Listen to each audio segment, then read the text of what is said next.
Hi, and thank you for tuning into the Fight Zone podcast. I'm Seth, and in this episode I talk with a mixed martial artist representing Sweden. Bezan Mahmudi is 3 times Swedish ADCC Champion, IMMAF World Champion, and IMMAF Oceania Open 2020 Atomweight Champion. I called Bezan juggling her busy schedule between work, trainings, and spiritual practices. We talk about the current restrictions in Australia compared to common sense approach in Sweden, the difficulties of juggling work, training and other responsibilities as an amateur athlete, using visualization and your mind as a training partner. At the end of the conversation, I found out about her Kurdish background, which opens ground for way more serious topics. But out of respect for her recovery during Ramadan, I left this for our next conversation. Follow Bezan at Instagram, BEZZEE, Facebook, Bezan.Mahmoudi, all links in description.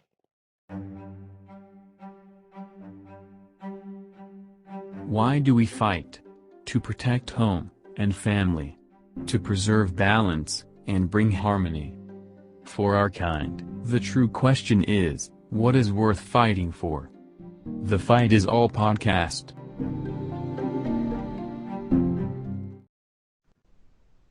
Oh, that's early. Yeah, it's a big difference. It's always an adventure when I'm trying to do episode with Europe, and most of the athletes are actually from the northern hemisphere, so it's always like that. Yeah. Yeah. It's 11 here, so it's kind of late. Yeah, no, you tired? A little bit, but it's fine. Yeah, sweet. Okay, I'll try not to torture you much then. But this should be fun anyway. Okay. Can you tell me your story? How you started with the combat sports? I know we have a common friend with Magnus. They in Sweden, but it's not uncommon with the girls to be there. But it's always interesting every athlete's story, how it gets involved, and yeah. Yeah, sure. This is so long ago that I don't even remember the details like why I started. I started training 2015, and back then I actually lived in Oslo, in Norway. Oh wow. So yeah, I started training 2015 in May You in Oslo. started straight with MMA, or you started with another sport? No, I started grappling. I did grappling only for 3 years, and then 2018-ish, I went over to MMA. Okay. And in Norway, like the club I had there, it was only no-gi jiu-jitsu. So it was basically BJJ, but we never used the gi. So yeah, that's how I started. I actually remember like I was just sitting on my computer a day, and I accidentally saw one of John Jones' fights. I just saw one of his fights, and I think it was the one against Alexander Gustafsson. And I didn't even know what MMA was. I had no idea. I just knew like I want to do this, and it took me like 3-4 months, and then I Googled like MMA Oslo something, and then this club popped up, and I went down the next day, and I trained there like every day, several times a day for a whole year, probably. I was just hooked right away. Sweet. Well, that's good for you. You become champion here on Oceania. Yeah. So I Uh, just found something that fit me really good. yeah. How your family is dealing with you fighting? Uh, I have 3 sisters and 2 brothers. Oh, that's My siblings don't really care. They think it's good, I guess. Um, they have families of their own. So they don't care that much. I have parents too, and they don't love it, but as long as I'm okay, they're happy. Yeah, that's the main thing. Well, I had a split complete support. My mom was supporting me, my dad was like against it when I was training. It was funny. Well, they don't love it, but what can you do? We're all grown people. Yeah, true. Yeah. So how your preparation was going for Oceania? Did you do something different? How you prepare for those type of comps? For the World Championships? Yeah, or like Oceania here, it is pretty much, I guess, similar. Like how I prepare for it, 1 or 2 months before, it's very hard training. It's a mixture of sparring and technique. But the thing is, I have a job. Like I work 4 days a week, so everything has to match well with my work as well. I can't train like insane amount of training because then I won't have time to recover either. So I try to train as much as I can, but I have to plan like, okay, if I'm gonna train twice a day, then I need to have time to rest as well. I can't just train and not rest. And when you have a job, you have to think about the balance too. So actually, I think I train much less than many other fighters at my level. Well, balancing working and training is a common thing between amateur fighters, at least in Europe. Even while I was like competing as professional, I still always had a day job, so I always pretty much had to balance it. So especially coming from Eastern Europe, you don't really making enough No, to make anything then. wherever you're coming, it's very hard to make living from sport, especially in non-Olympic sport like MMA for the moment. So yeah, it's a problem. Like, is your job a day job or you have shifts? My job is a day job. It's like from 12 until 7, 8. So normally I only train in the mornings. I train like 7 or 10 in the morning and then I go to work. I almost never train in the afternoon because it's too late. Then I would train like 8 or 9 and then I wouldn't be in bed until like midnight and that will just mess up everything with rhythm and everything. So my trainings are almost only in the morning before work. Yeah. Well, at least if it's on the same time, if the job is always the same time, you kind of make your rhythm. At different periods of my life, I find it harder. I find it's actually harder when you're working on shifts when they're like sometimes in the morning, sometimes in the afternoon. So it's when it's on regular, it's way harder to get balanced because your body cannot adjust. Like one day you kind of wake up early, the other day you stay late and kind of fit trainings in between. So then you try to push yourself in between somewhere to fit the train and it's hell. I always prefer it when I have like a day job fixed hours. It's like let's say from morning to afternoon. Then no, I can train a bit in the morning, do some conditioning, maybe some the main training after, or like opposite if it's late, like main session with some skill in the morning and then some conditioning running. Definitely, but it's always from my experience, it's always better when it's kind of like fixed than when Yeah, it's like spread because then your body goes crazy. You cannot really recover at all. yeah, you are right. Actually, back in December, I changed jobs. I tried this new job, and it was like a restaurant job. So, like 3 days a week, I was working days, like 10 in the morning until 6 in the afternoon, and then in the weekends, I was working nights. Oh, that messed like everything up. Imagine like working day and then night and day and night and trying to work and like train with that. It's impossible. It's much Yeah, better to have. that's what I'm saying. This kind of shift working, like mixed day and night, that's very hard to be athlete. Well, Many does.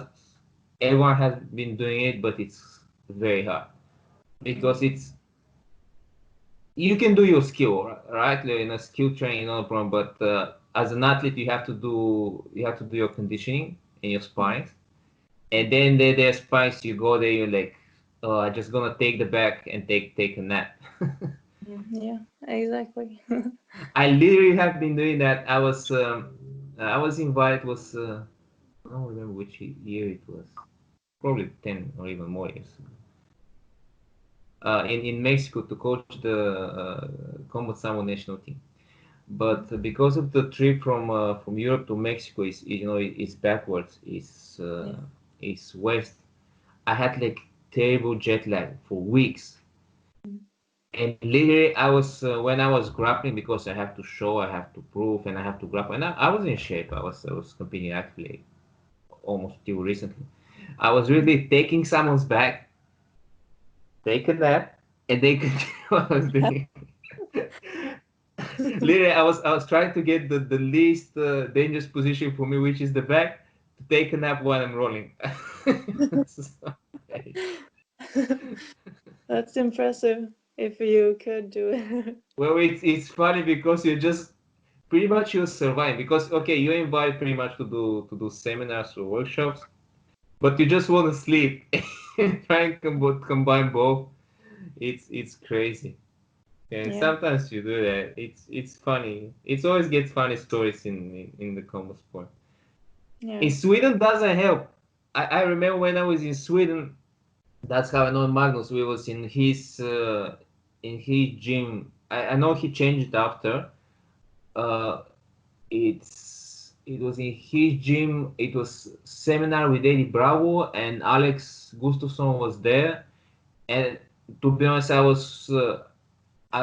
learned more useful stuff for me when I was training with Alex, who is super cool guy. Like he was already in UFC and is well known and we was there generally with the BJ guys, but I was with couple of my guys, and we was more MMA oriented. So Magnus mentioned that because he was pretty much wrestling and staying on top, then rather do walk downs and rubber guys, which was well, we know generally about the 10 point stuff, but not much into it, just because uh, uh, 10 point stuff it's kind of cool, but it requires a lot of additional capabilities. You have to be very flexible, Yeah. and naturally coming having MMA as background and we was almost stocky from my team, so you cannot really flex that well. You're just a bit more stocky. We're obviously not 10 point guys, like the bulky guys. You wrestle, but you cannot really get your leg behind your neck. So like rubber guy was not really my thing. I could do it in a clumsy way, but it's not something that I would rely if I'm fighting. For fun I can try stuff. So he mentioned that, and then Alex came, and I was like, oh, like, and I asked Marcus, can you, uh, can you let us to train him because he was actually training. His coach was there. I don't know if you know him. I don't even remember his name, but like a short guy, a bit dark, like with both hair. Ah, Andreas? could be, could be. He has boxing background, isn't he? Yeah. Okay, so it's Andres. Okay, it was one time ago, and I'm not really good with names. And he was alright, he let us in. We grapple, like we do a bit of cage work, and I was super impressed by Alex because I think that's the first time I actually trained with someone who is in UFC, and you think these guys they are the best in our sport, and he was like, oh, like how are you doing that? How are you doing that? And he asking me, it was just super cool. Like once you getting trained with him, it's like your everyday guy. He shows you stuff that does. If he likes something that you does, he just it was super cool. And I was like super impressed by personality. Like someone who is so good on that level in our sport to be like so relaxing, cool, and just like your everyday guy. if you don't know that Saleh Gusum, that'd be just a tall guy in the gym, who is good, but like just another guy. Super cool. Yeah. But my thing is, in Sweden doesn't help. Like I have big problems there with because the sun doesn't goes down. Yeah. And it's another crazy thing with your body clock if you haven't experienced it. If you live more like south in Europe, I haven't seen it, to be honest. I know like where I'm born it's happened, but I never lived there. I was born in Siberia, but I came south like way younger, so I've never experienced before like white nights. And you don't really feel it. It comes like it's like 4 5 ish o'clock, and it Yeah. stays like this for I don't know for the whole night. And Yeah. you see your clock is like you think it's like 6 o'clock or something like this. It's only 1 o'clock in the morning, and like the sun is always the same. Yeah. Yeah. Yeah. It's I'm actually from northern Sweden. Like we're my family. We're from almost the highest point of Sweden, and like the further up you get, the worse it is. Or we were just from like the polar circle, like Oh that area. wow. So like during the summertime, like the sun would set three in the morning, and it will rise like 4 in the morning. And Yeah. still today, like I have to sleep with something covering my eyes. Like today still, even though I don't live that far up, it's just a habit because when I was young, I had to sleep with like something covering my eyes because it never got dark in my room. And it really messes up like your sleeping rhythm when it's not dark. Oh, so even you guys that you actually grown up there, you are not getting used to that. I didn't, no, I didn't. Well, that's hard. And Yeah, and in the winter, it's always dark. It's like maybe the sun goes up, I don't know, 9, 10 in the morning, and then it goes down 2 or something. So you get like a couple of hours of sunlight, and that is really messed up. Like you don't understand how much you need sun until you've experienced winter in Sweden. Like it really messes up everything when oh you don't wow. get, yeah. So summer it's too much sun and daylight, and winter it's too little. Like we don't have it's Well, no always no no mercy on you, so no, harsh. there's never any balance.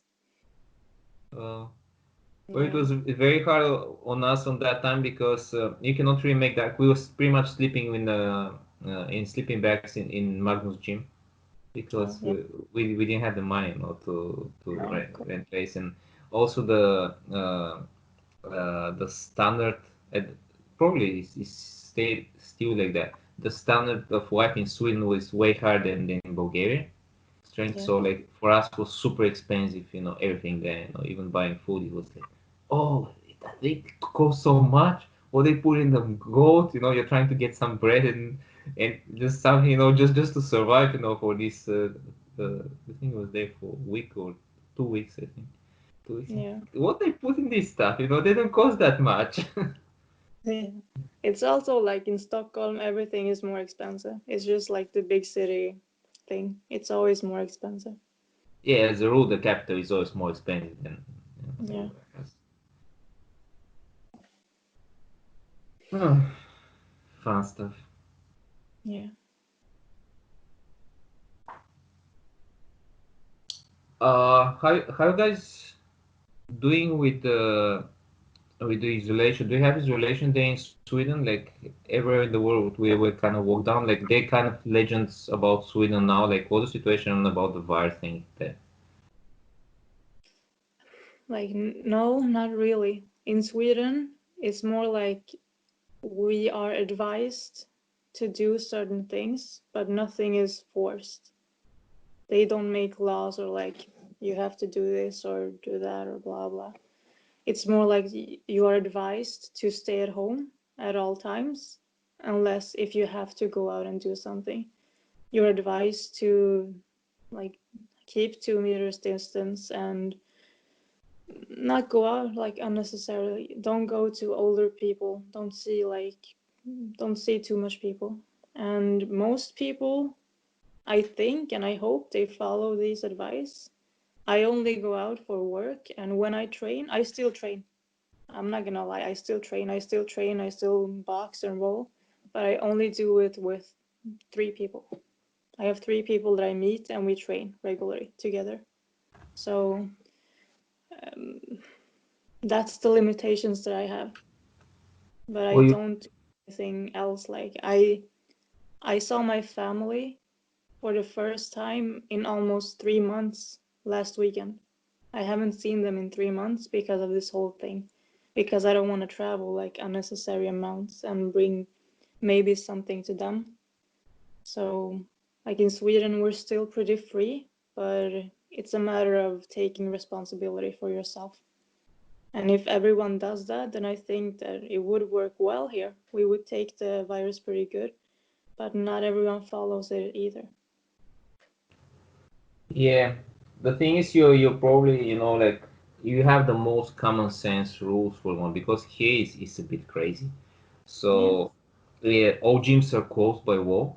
So even if you try to do private training, the police can come and, like, give you a swap.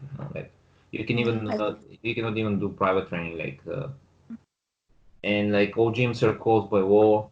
You cannot really train with someone else in the park. You can train by yourself, so you can go outside and train, but should be pretty much with uh, uh, someone of your household. So if you have a brother or or like family or girlfriend, boyfriend, you can. But if you don't have such connection, you don't live together, you shouldn't contact much. And the shops are open, but the state borders are closed. Only certain deliveries will to go through. They have these like police stations that it's like borders. That you have to pass. And it's also the something that I really don't like. The government is trying to force to have an app on your phone that is tracing where you go and who you contact with, which is a bit too much. And I'm kind of like whinging against it. I won't do it. But yeah, I think, and but the thing is, here they don't really have much cases. So I think for whole Australia, which is, I don't know, 24 millions.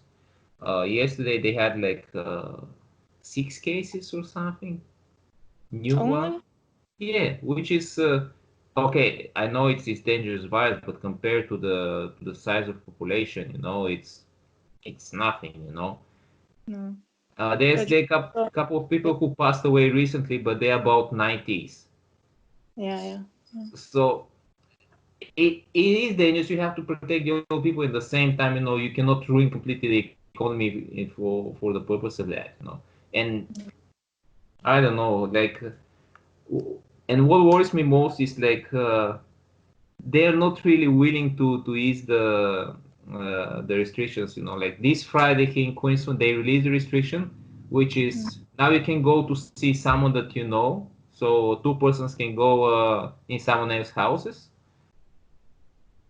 and you can travel 50 kilometers from where you live, which you pretty much changes nothing. Like, what's that? Like, where are you gonna go? How big is the state? Where are you gonna go in the bush? In the jungle.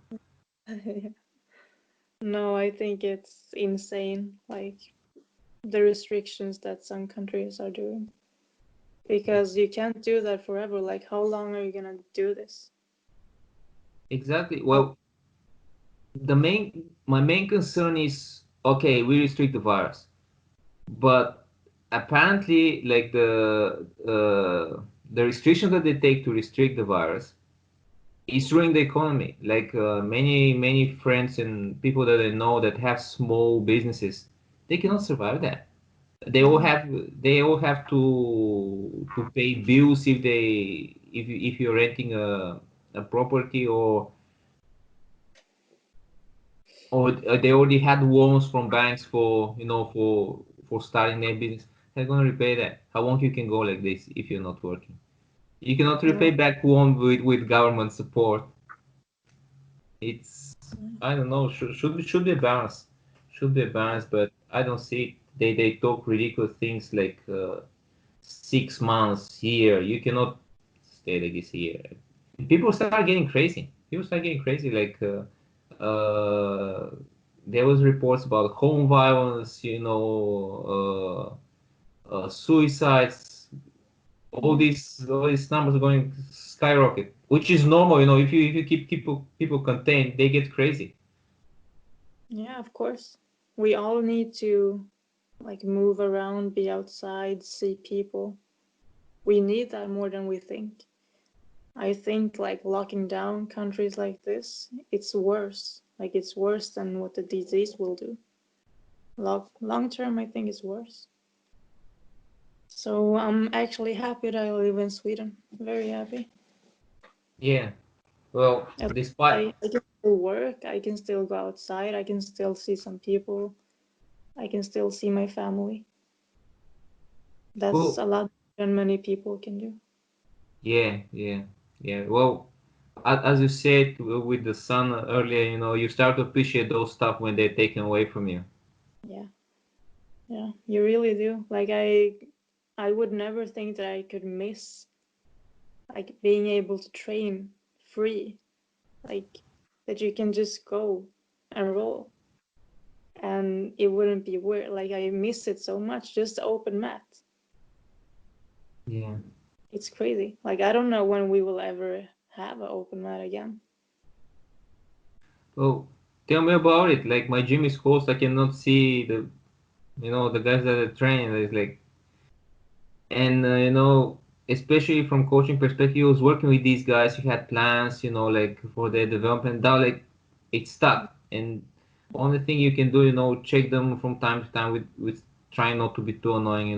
How you doing? Are you training? What you're training home? But at the same time, like you cannot ask too much. How much you can train at home. Yeah.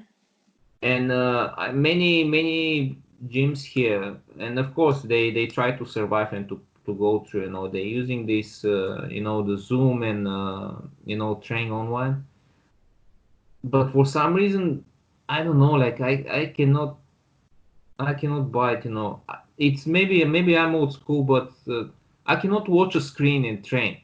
That's No. ridiculous. Like, and I don't even want to try this with my students. I just let them know like wrestling style. Like you off season, just do strength and conditioning as much as you can. What you can do through screen, you cannot like. It's a contact sport. If you see your student make a mistake, you cannot touch him. Like you cannot work like this. Well, I No. guess less is better than something, but I don't really enjoy that, so I'm not doing it at the moment. No, I'm not doing anything of this online training either. I think like the amount of knowledge you can get from that is very little because you need to feel. You need to feel. Like that's the most important thing. Exactly, A and lot. I think there's also like a downside of this when uh, I'm doing it by myself. If I'm training something without a coach, yeah, you can learn some new stuff, but mostly what you're doing, you're kind of like cementing your own mistakes because everyone has mistakes. Yeah. We can train like 20 years and there's always something you do wrong. Like you never get perfect in anything. By myself, I always find something that watch my videos running and say, oh, okay, that can be done better, and then you start working on it. You can never be perfect in anything. Yeah. But the thing is, it's very slow progress if you're not really. But when someone corrects you and you say, oh, okay, you even with that, if you train long enough, like it takes time, to fix something. But yeah, I'm not big fan of online training. I'm not doing it with my students at least. I don't know. No, I'm not doing it either. The only thing that I'm doing like online is I can watch a match and like review that match, like watching some ADCC matches. Sometimes I watch that, and try to like analyze the fights. I watch my own fights. That's the only thing I can do, like through a screen, that I find useful. Yeah, analyzing fights is a big thing, and I think it's really beneficial, especially analyzing yours or your teammates' fights. Yeah, yeah. That's the only thing I can find useful through a screen, actually. Well, to be honest, like I watch techniques and sometimes I use systems, but normally there's something that kind of fits the game that I normally do. So like obviously, like if obviously as I said, if I watch Rubber Guard, doesn't make much sense for me because I cannot really play that well. But if I watch, like uh, videos for some moves that I like kimuras and stuff like this. Yeah, there are things that click and I like to do, and or I don't know, and I kind of feel that they kind of fit in what I'm trying to systemize myself. So I do watch techniques and I get ideas, to be honest, like, and I think every coach does, because uh, you cannot only like invent things from your head. You need some support, because you have to keep this. Oh, and you're trying to make the guys that you're coaching better than yourself. Yeah. We actually working now as coaches. We're able to have this knowledge out there, and you can pay for it or like update yourself. You can keep learning. Back in the days, like even if you're a super good coach, you pretty much rely on what like when they didn't have this internet and stuff. So I think it's good, and that's why the nowadays athletes are no matter like the old people like to keep the legends, but the new days athletes are better. The athletes in previous days, you guys actually do stuff that we was not able to. We didn't have the knowledge. And some of the stuff we didn't know that even possible. No one got the idea. So I think it's good. But yeah, at the same time, you cannot completely replace real training. It's a contact sport. You cannot train online whatsoever. No, like if you watch the techniques, it's super good, but you need to try the techniques, or else it's just like in here and it's not coming to any use. Yeah, you still have to do them, whatever you're watching. Or else it has like no use. You still have to feel, you still have to use it live with someone. Mm. Yeah. So that's why like it's almost just like a tease. You're watching these techniques, but you can't do anything. It's more Yeah. like tease. Yeah, it's True. more annoying than anything, Yeah, actually. true. That's even worse. Even worse, as you say. Just Yeah. It's like you really want to try it, but you can't. So why even watch it? yeah, fair enough. Fair enough. Yeah, true. Well, you watch because you're kind of trying to get excuse for yourself that you're doing something, because you, with not being able to train, you're really getting crazy. Because as every athlete, I cannot say I'm athlete, I'm coach. I'm training for myself now because I'm getting old, but I like to train. Yeah. I just love it. That's why I'm dealing with it. And you have to do something, just to satisfy your hunger for training, or for doing stuff, because it's just something you have been doing all the time and you like it. It just, for me, it's like you know my private world that I escape from the other things, and just doing something that I like. And I love coaching, and I love training myself. But yeah, training only myself is not a big fun. Not No, what I it's, can. I'm lucky, like during this period, I've started to really, really love shadowboxing. Like during this period, and 1 month ago, I don't know, something just happened, and now I love shadowboxing. I almost love it as much as I love grappling. So for me, I can just shadowbox like 20 rounds, and I get like the same peacefulness and like everything I get from grappling, I get from shadowboxing. So actually, like, it really helps me when I can't do grappling like I normally do. I love shadowboxing. Like you can, it's actually the best training you can do by yourself if you have nothing else. It's It super. is, Yeah. but what is it interesting You how? can actually mix in grappling in that. You can mix in grappling. So you make it like shadow boxing, you go for a takedown, and then it's shadow grappling. Like imagine you have someone there. I do that. It looks really weird, but you can do it. Super good. Like you have to be really creative. You make a fight in your own head, so we make it shadow boxing, shadow grappling. Super good. Okay, let's go a bit deep into that. So I'm all for that because what's fight experience? Fight experience, your memories from a fight, isn't it? Yeah, yeah. So by theory, if you can imagine a fight close enough to real, like close enough for you to believe, while shadowboxing, practically you're making fight memories, Yeah, yeah. and fight memories are experience. So if you engage your mind into shadowboxing, you're actually getting fight experience, and fight experience is what makes you good. Yes. So how are you doing that? How I do that? Yeah, Like yourself, like in this is details. something, it's I think you need to have some form of experience to be able to do it, but you have to really pretend like you have a person there, and you have to grapple both for you and for that person. So if I imagine like I'm in turtle with a seatbelt, okay, now it's my turn. So you have to like think, okay, now it's my turn, I have this grip, and then you change player. So now you use the other player. Okay, what do he do? Okay, he rolls on this shoulder back to his guard. What do? I like posture up and don't let him like suck me into his guard.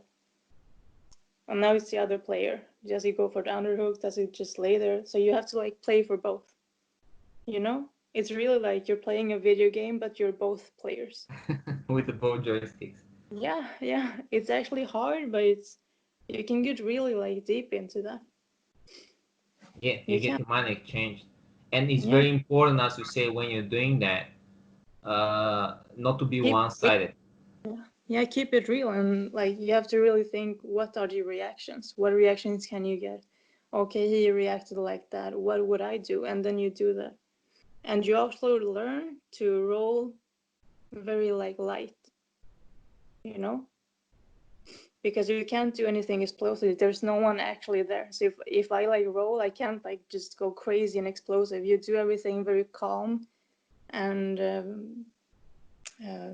like very soft. So that's actually also good to have. I train kids, so when I roll with my kids, it can't be hard, it can't be explosive, I can't put pressure on them, I can't like go knee and belly crazy on them. So that's actually something that helped me too, like roll very, very light on technique. So try it if you haven't. Like pretend you have someone there and just go through the techniques in your head. Well, I'm doing that as well, so that's why I'm pushing you in this direction because it's a fun way, but actually helps only if you engage your mind, and it's only realistic, as you already mentioned, if you all also have in your mind response of your opponent. Like you cannot only like be one side, so like punch out and like nothing comes back, because that's non-realistic. It never happened in a fight. Even the biggest rookie, like gonna interrupt if your combo is from 25 punches. That will never happens. On No, the second or third punch, someone will try to kick you, or like strike it back. And the same in grappling. You don't go to no one, like double leg him past the guard and get mount and get armor from there. No, yeah, that's like perfect road path, but somewhere there, like if someone is not like really dead, you try to do something. Yeah, yes, it's the same. Like if you shadow box, you shouldn't just be striking. You should also be like practicing your blocks, your like everything, all the defenses. You should also put that in there because you're gonna be countered. It's the absolutely. same in the grappling. You should also practice like your counters, your defense, not just like how you want it to go. I also use Grappling Dummy. Do you use Grappling Dummy? I made my own grappling dummy, like with a gi and a firm roller and like towels and everything. It was good, but I didn't use it. I use the Grappling Dummy. It's probably 4th or 5th time in my life that I had to do Grappling Dummy because I'm stuck without people. Mm-hmm. But I have been using it before. Even when I was competing, I was using Grappling Dummy a couple of times because I had to work on remote places where I don't really have partners. Mm-hmm. So I had to work with Grappling Dummy during the week and kind of go for one day of week, like full day sparring. Mm-hmm. Like I was working on a project in Albania. It was a remote place, and I was only able to go in train with a group like once a week. I was and I was training and I was competing at that time, so I was pretty much like working on techniques and stuff like shadow boxing with weights or without, like or mixing all this stuff up. Uh, working with dummy and going one day, which was Saturday, which was open mats for there was a gym in the capital which was 80 kilometers from where I was working.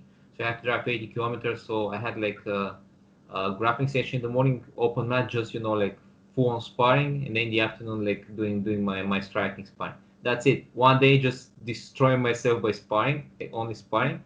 So what I was doing, pretty much, like trying, to get, a couple of new moves during the week, practice them, polish them, and then going, like trying to polish it. But it was working. Yeah. It was working. I was able to compete pretty good. I don't Yeah. know, like probably would be better if I was trained normally, but as you say, as being amateur, you very often have to combine, like work with, with training, and it was working for me. I was doing good. I was still winning competitions, so I guess it was working. Yeah, if it works for you, then it's great. Like I used a grappling dummy a couple of weeks ago. After Australia, I went directly to New York. So I was in New York for like 3 days, and then they locked down the country, and I had to come back to Sweden. And when I came home to Sweden, like I put myself in a quarantine. Like for 2 weeks, I didn't do anything. I didn't train. I didn't work. I didn't go any place, just for safety. And We during was in that, New York. They hit really bad there. yeah, and I came there Tuesday, and I had to fly home already Friday. I was supposed to be there for 3 weeks. I was there for 3 days because they were like canceling all flight between Europe and States.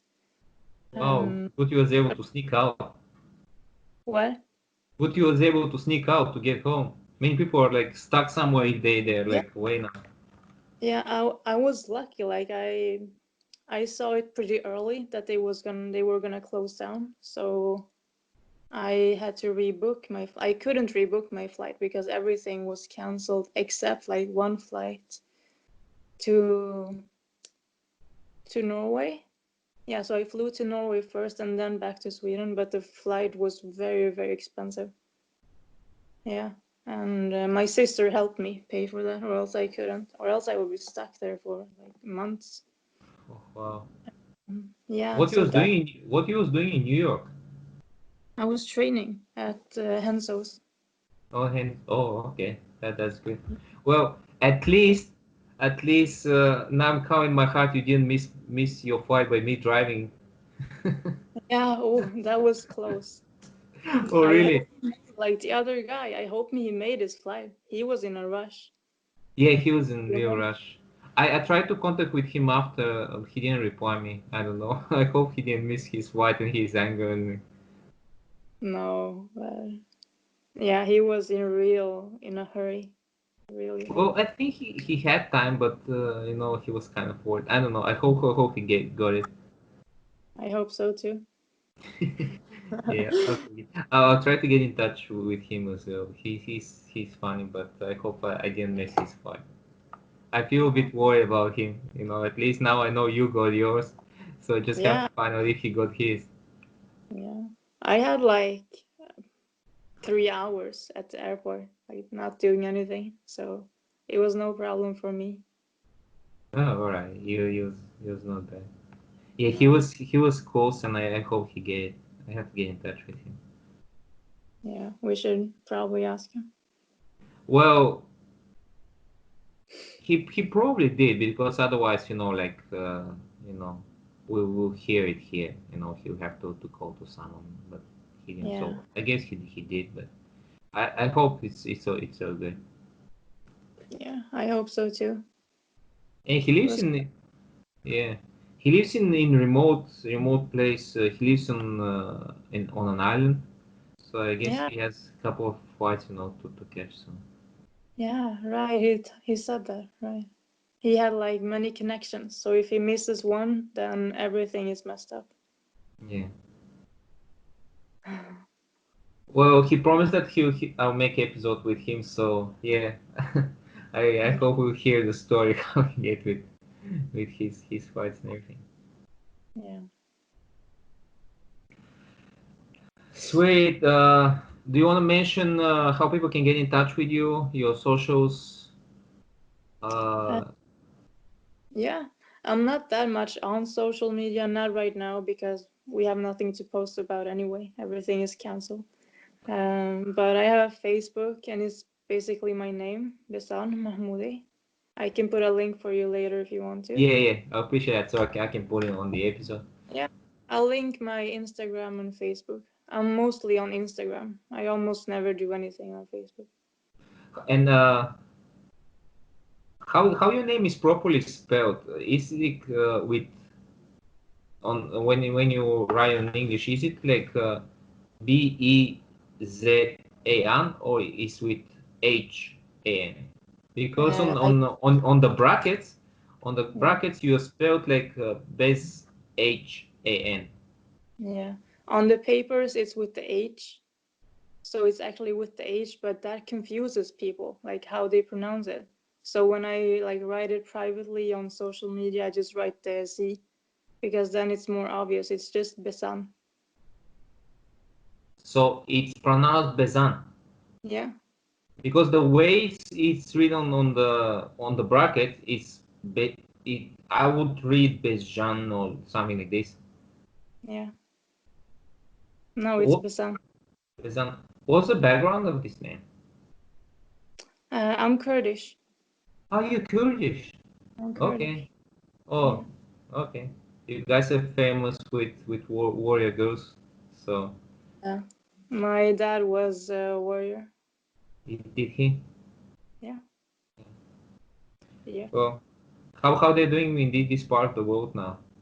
I know everything is crazy. No one's hear anything for that, but I The was, I thing, was I was following the events up to there was news, because I'm from Bulgaria, so the events are close to us, yeah. and yeah, we was feeling about the Kurdi people, but yeah, I don't know what's going on now. Like the country, or it's actually not a country, but like Kurdistan is so divided. It's so divided, and like we have a part that is independent, like the Iraqi part of Kurdistan. That's in independent part. So that part is doing very well actually. But then we have other parts, like especially the ones that are on the border to Turkey. That's horrible. And the other borders too, like it's around the borders, it's the worst, of course. And you know the Turkey Kurdistan trouble that's always been there. And ISIS also, like it's a lot of trouble in that area. It is, and it's like never ending. It's one problem goes away, another one comes, and it's been like that for like hundreds of years.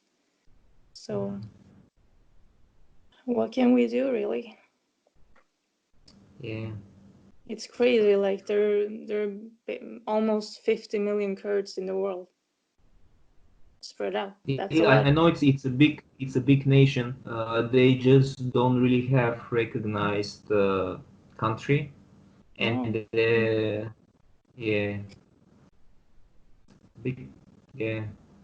yeah, so, I don't know, so many troubles in this world. It's you yeah. know We're not the only ones though. Like there's many minorities in the world. Like you have what do you call it?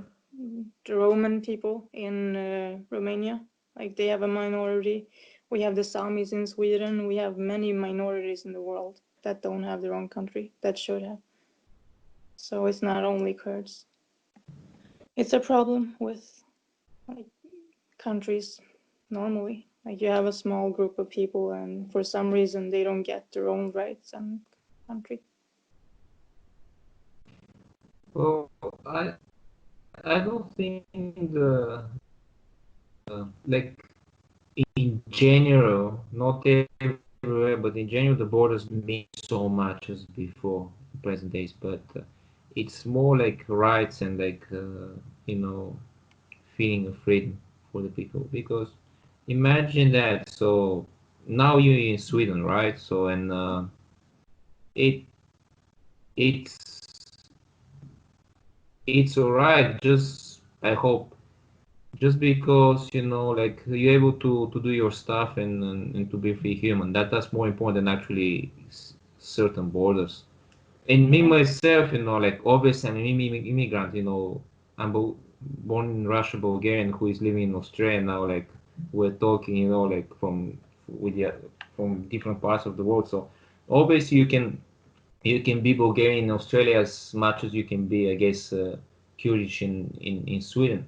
So you can still be yourself and you have your own tradition and nation, but you can live in place like where you feel more free and you're able to do stuff, which I cannot at the moment because we're in lockdown. But Normally. normally should be like this, but here, yeah. Yeah. No, I agree. Like it's not necessarily the borders or that we don't have a country, but okay, if we just had peace, that would be nice. Like if other countries wouldn't try to like kill entire nation. Yeah. That would be nice. So, okay, put aside the fact that we don't have country and all that, like just stop with the oppressions and everything. Let's start there. Yeah, or just recognize people. Well, Yeah. Turkey has, not speaking for Turkish people because I have Turkish friends, but Yeah. I did.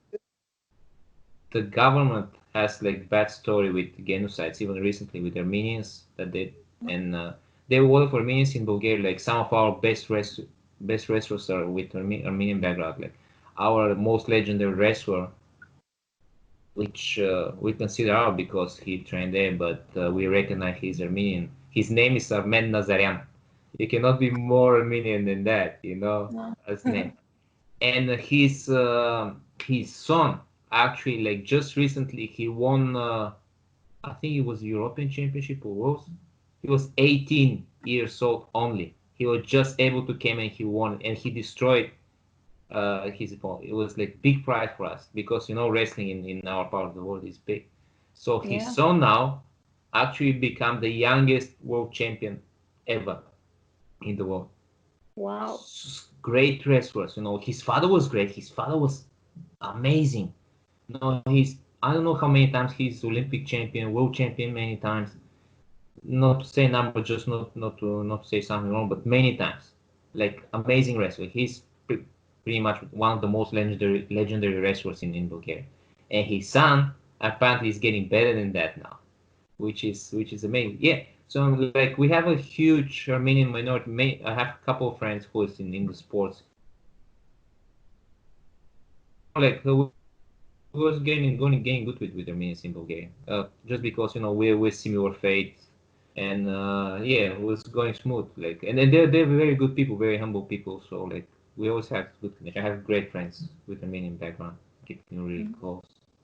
But yeah, unfortunately, some countries who are big and strong, they still try to impose that. But for what? What they're gonna get from that? Like I don't really understand. I think it's more of a bad blood now. Just keeping the conflict because of the conflict. They have any benefits because what are you gonna get? Like okay, you're gonna say this area belongs to this country. So what? What are you gonna get more from that? I don't know. No. Troublesome No. world. Yeah. it's beyond us.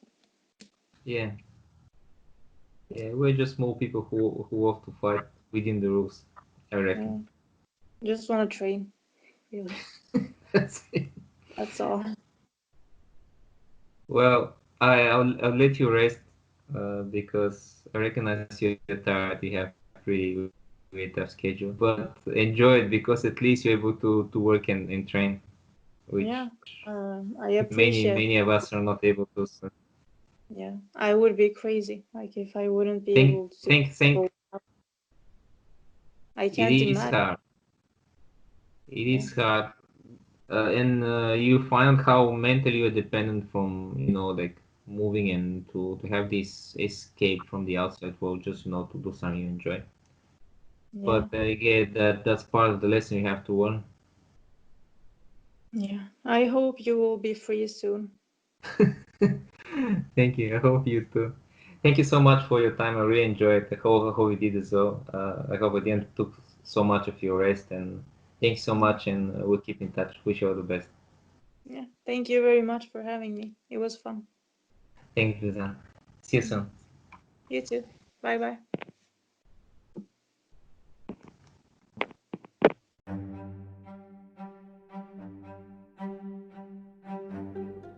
Thank you for listening to the Fight Zone podcast. Subscribe in your podcast app to receive the next episodes where I talk with other champions and officials after IMMAF Oceania 2020. Stay strong and stay safe.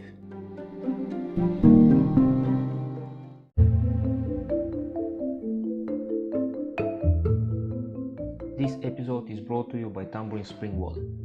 Visit tambourinSprings.com.au or call 0434 952 449 to order your water today.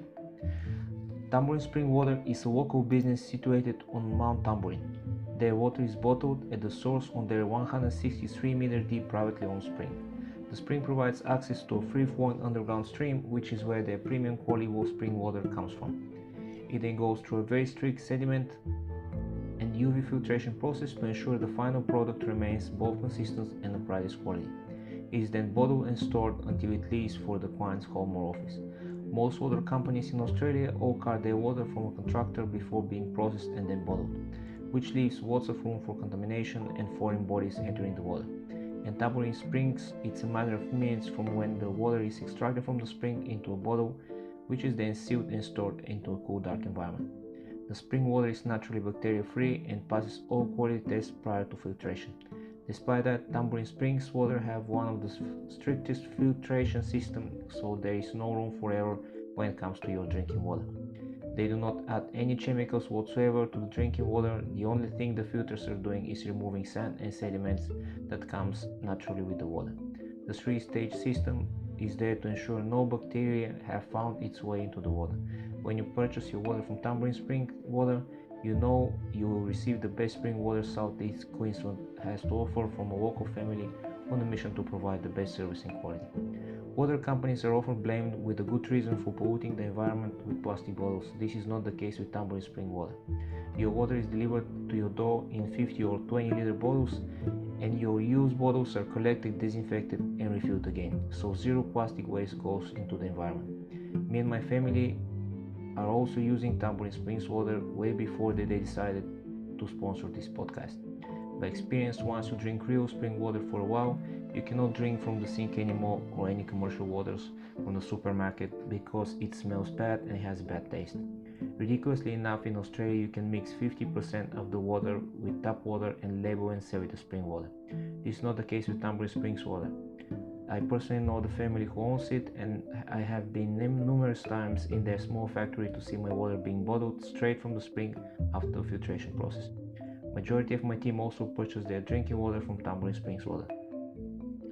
Find out more at tambourinSprings.com.au or call 0434 952 449 to order your water today.